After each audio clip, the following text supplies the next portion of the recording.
भैया एलन में हमान गे माई भैया एलन में हमान गे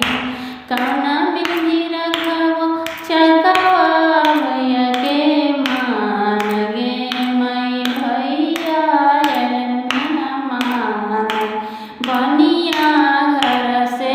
चौरा मंगाए वो तमुलिया घर से नगे मई बनिया घर से चौरा वो तमुलिया वही विधि रखबो चकवा भैया के मान गे माई भैया एलन में मान गे कौन विधि रखबो सब भैया के मान गे माई भैया एलन में नगे माई भैया एलन में मान गे बनिया घर से चौरा मंगाए वो तमुलिया घर से वही